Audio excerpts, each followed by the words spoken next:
L'invité politique du 19-20 et ce soir, c'est Mylène Wunsch qui a accepté notre invitation. Bonsoir. Bonsoir. Et merci d'être avec nous. Mylène Wunsch, vous êtes déléguée départementale du Rassemblement national dans l'Indre et vous êtes candidate aux élections européennes, 68e sur la liste menée par Jordan Bardella.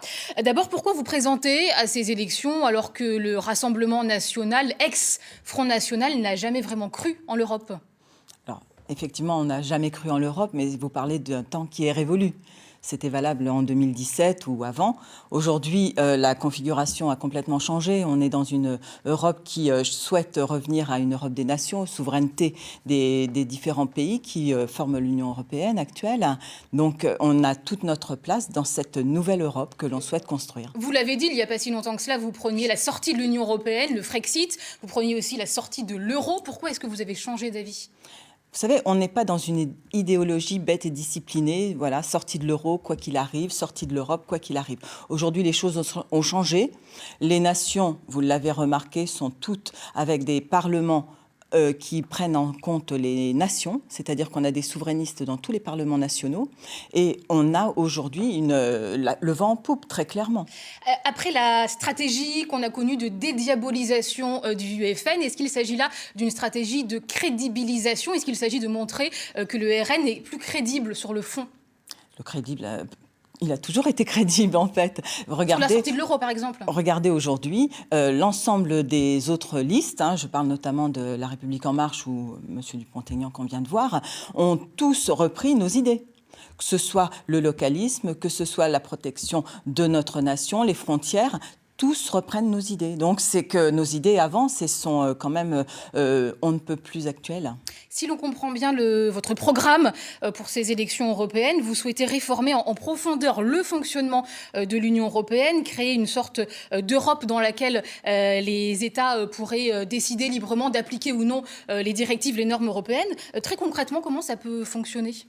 Ça peut fonctionner par des alliances. Aujourd'hui, M. Macron est complètement isolé par rapport à sa politique, à son souhait de vouloir reprendre les rênes de l'Europe. Madame Merkel va bientôt partir, il va se retrouver tout seul. Regardez Marine Le Pen actuellement, elle va dans tous les pays européens. C'est bien la seule qui, en l'occurrence, rencontre tous nos interlocuteurs européens et commence déjà à faire une alliance de l'ensemble des nations. Et réformer une Union européenne en permettant à chaque État, finalement, d'appliquer ou non les directives, est-ce que ça ne reviendrait pas justement à la fin de la communauté européenne en tant que telle ? Alors, ce n'est pas mettre fin aux directives, c'est mettre fin aux directives, mais ne pas bloquer les nations dans des dogmes qui seraient complètement idéologiques et qui ne serviraient à rien. Ce que l'on souhaite, c'est que les pays fassent entre eux des accords qui leur permettent d'évoluer économiquement. Et puis, regardez aujourd'hui ce qui se passe. On a des travailleurs détachés qui viennent chez nous, alors que rien ne peut être pire pour nos entreprises actuellement. Donc, tout un tas d'accords peuvent être mis en place.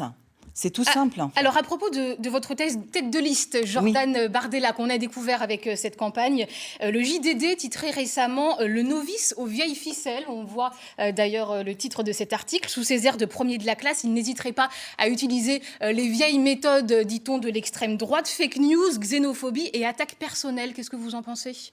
J'ai pas entendu ça. J'ai suivi énormément de meetings de Jordan et de Marine Le Pen. Je n'ai pas entendu ça. Les fake news, vous savez, j'ai l'impression qu'elles sont plutôt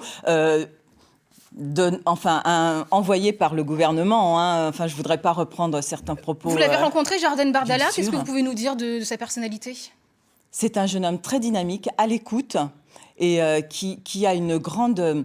il aime les gens.